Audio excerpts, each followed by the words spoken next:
ई रूपी एक ऐसा शब्द जो आजकल सबसे ज्यादा सुनाई दे रहा है। ये क्या है, क्यों है, कैसे काम करेगा और किसे इसका फायदा होगा, किसे नुकसान होगा, ये सब जानने के लिए लोग काफी ज्यादा परेशान हैं। ना कोई कैंपेन हुआ जिसके जरिए लोगों को इसके बारे में बताया गया हो, ना ही कोई पर्सनल इन्फॉर्मेशन दी गई।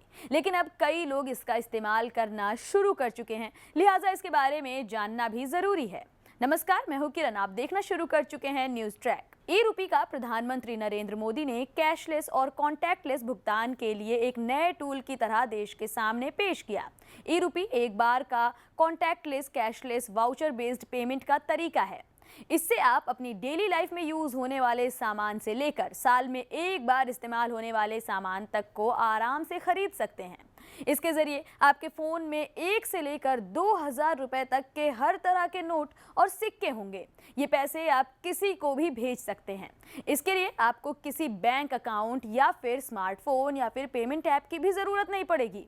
ये यूपीआई पेमेंट से अलग तरीके का सिस्टम होगा जो एसएमएस या फिर क्यूआर कोड की मदद से चलेगा। बताया तो ये भी जा रहा है कि इसके लिए इंटरनेट की भी जरूरत नहीं होगी।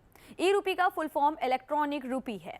ठीक आज के नोटों और सिक्कों की तरह ही आपके फोन में आपको 1, 2, 5, 10, 20, 50, 100, 200, 500 और 2000 रुपयों के जैसे ही नोट और सिक्के दिखेंगे। आपके फ़ोन में डिजिटल पर्स होगा जिसमें आप ये पैसे रखेंगे।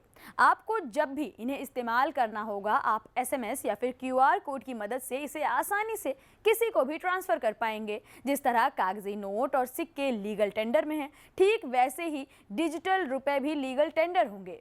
आरबीआई ही इसकी सारी नीतियां तैयार करेगा। अभी तक आरबीआई ने 8 बैंक्स को सामान्य लोगों तक ये डिजिटल रुपए पहुंचाने का जिम्मा सौंपा है। इसके जरिए आपका बैंक आपको डिजिटल पर्स देगा जिसमें मौजूद पैसे इस्तेमाल करने पर उतनी रकम आपके पर्स से घट जाएगी जैसा कि नॉर्मली आपके पर्स से होता है। अलग अलग चरणों में अलग अलग बैंक्स को अधिकार दिए गए, जिनमें state bank of India, ICICI bank, yes bank और आईडीएफसी बैंक सबसे पहले चरण में शामिल हैं। इसके बाद लिस्ट में bank of Baroda, union bank, HDFC bank और कोटक महिंद्रा बैंक का नाम शामिल है। हालांकि ऐसा नहीं है कि फिजिकल करेंसी बंद होगी या फिर कम हो जाएगी। ये आप पर निर्भर करता है कि आप कब और कौन से पैसे इस्तेमाल करना चाहते हैं। इसका सबसे बड़ा फायदा यही है कि इसे इस्तेमाल करने के लिए आपको ना किसी बैंक अकाउंट की जरूरत होगी, ना ही किसी कार्ड या फिर डिजिटल पेमेंट ऐप की। एसएमएस या क्यूआर कोड ही काफ़ी है जो कि डिजिटल वेरिफिकेशन के जरिए ट्रांसफ़र हो जाएगा। आप किसी भी नॉर्मल फ़ोन की मदद से भी पैसों का लेन देन निपटा सकेंगे। ये रुपए कभी ख़राब नहीं होंगे। नकली नोटों और नकली सिक्कों की समस्या भी काफ़ी हद तक ख़त्म हो जाएगी।